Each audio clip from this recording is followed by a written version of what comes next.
आज राहुल गांधी और कुछ विपक्ष के नेता जब सवाल पूछने संसद के पटल को छोड़ करके संसद के बाहर आते हैं और सवाल पूछते हैं, तो इन सवालों का जवाब जनता भी देना चाहती है और हम भी चाहते हैं इन सवालों का जवाब राहुल गांधी को दिया जाए।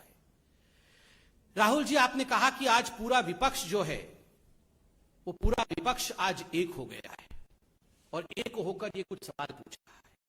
राहुल जी, ये तथाकथित विपक्ष एक कब नहीं था? आज ममता जी भी चाय पी रही हैं सोनिया गांधी जी के साथ, आप कह रहे हैं कि हम सब एक हो गए। आप याद करिए 2018 में कर्नाटक में किस प्रकार ये तमाम विपक्ष के नेता एक दूसरे के हाथ पकड़ करके मंच पर मौजूद थे। ममता जी, मायावती जी, सोनिया जी, ये सारे लोग मंच पे मौजूद थे और कह रहे थे हम तमाम नेता एक होकर भारतीय जनता पार्टी को हराएंगे, हम मोदी जी के विचारधारा के खिलाफ अपनी आवाज को बुलंद करेंगे। क्या नतीजा हुआ? क्या नतीजा हुआ? जनता जनार्दन है। राहुल गांधी, अखिलेश जी एक साथ साइकिल में बैठे थे, दो अच्छे लड़के यूपी के निकले थे साइकिल पे। क्या नतीजा हुआ उस साइकिल यात्रा का? क्या नतीजा हुआ इन सबके गठबंधनों का? कुछ नतीजा नहीं निकला। 2019 के लोकसभा से पहले भी कलकत्ता के अंदर किस प्रकार ये तमाम नेता पुनः एक बार एक हो गए थे कि हम विपक्षी लोग सब एक हो गए। क्या चाहते हैं ये जो विपक्ष है जिनको आज आप देख रहे थे, ये क्या चाहते हैं? इन तमाम लोगों की एक ही मंशा है अपने परिवार को बचाने की। बस आपको क्या लगता है अखिलेश यादव जी की पार्टी क्या चाहती है कि भारत का जो है स्वर्णिम युग वापस आ जाए? कदाचित नहीं। वो सिर्फ इतना चाहते हैं कि हमारे बच्चे कैसे सेटल हो जाएं। आपको क्या लगता है लालू प्रसाद यादव जी की पार्टी क्या चाहती है कि पूरे हिंदुस्तान में चमचमाती सड़कें बन जाएं? कदाचित नहीं। वो सिर्फ इतना चाहते हैं कि हमारे दो बेटे कैसे बस ठीक ठाक लग जाए, किनारे लग जाए, राजनीति में आ जाए।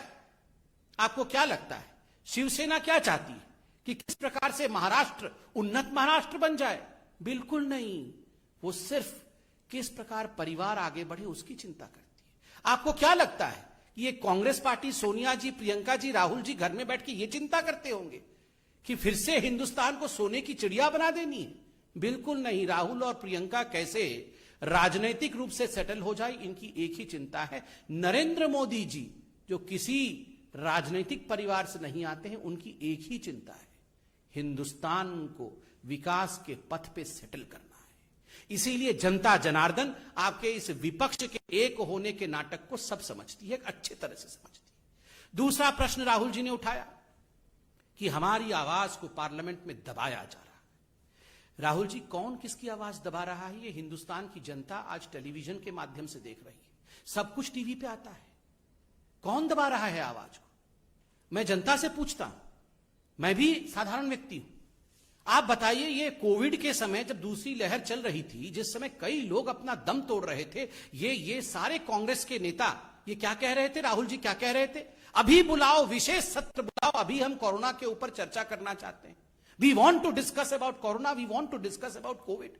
उस समय आप विशेष सत्र बुलाना चाहते थे। आज वास्तविक सत्र चल रहा है, उसमें एक दिन कोरोना के ऊपर चर्चा नहीं, एक दिन कोविड के ऊपर कोई चर्चा नहीं।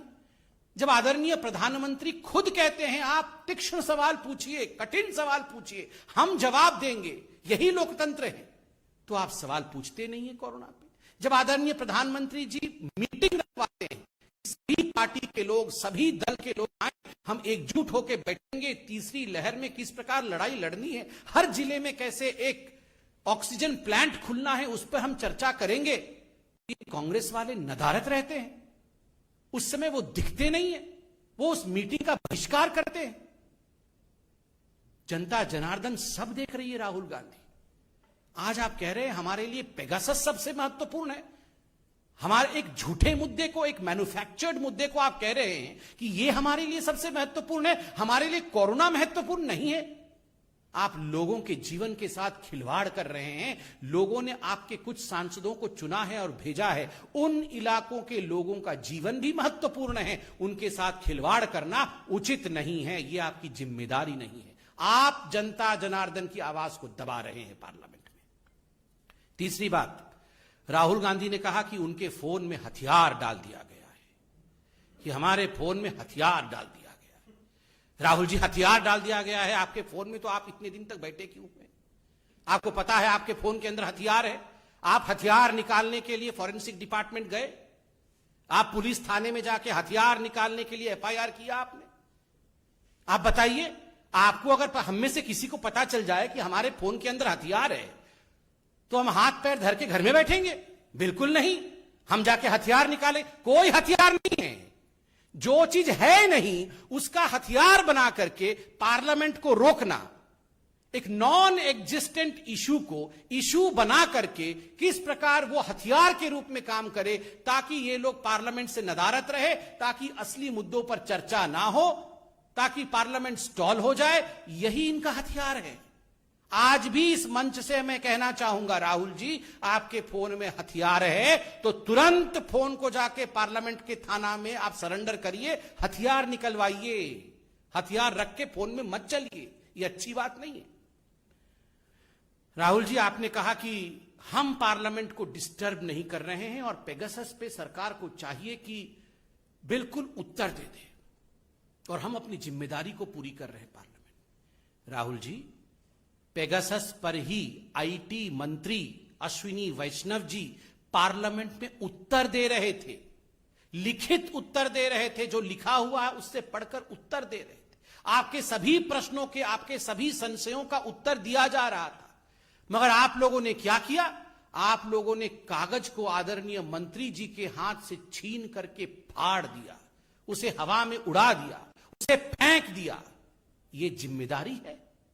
ये जिम्मेदारी नहीं है, ये गैर जिम्मेदाराना बिहेवियर है, और ये लोकतंत्र की मर्यादाओं का छलनी उड़ाना है। ये लोकतंत्र की मर्यादाओं के साथ खिलवाड़ करना है। हम पार्लियामेंट में उत्तर दे रहे हैं, मंत्री खड़े हैं, उत्तर पढ़ रहे हैं, हाथ में से कागज छीन के फाड़ देना। Rahul ji, many leaders in the opposition have learned the same gimmicks that you used to follow in your party. We were reminded that day the way you had torn the ordinance of Dr. Manmohan Singh, the then Prime Minister.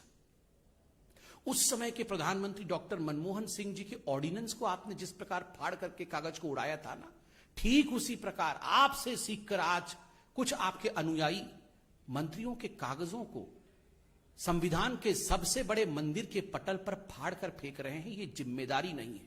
This is irresponsibility.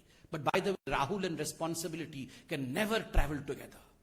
Rahul means irresponsibility. Rahul का अर्थ ही irresponsibility। बंधुगण, ये सारे प्रश्न बहुत महत्वपूर्ण हैं। हर विषय पर अगर कहीं चर्चा होनी चाहिए, सख्त से सख्त अगर सवाल कहीं पूछना चाहिए, ये आदरणीय प्रधानमंत्री जी ने फर्स्ट डे बताया, पहले दिन में सत्र में बताया कि पार्लियामेंट में होना चाहिए। पार्लियामेंट पूरा हिंदुस्तान आज टीवी के माध्यम से देखती है क्या हो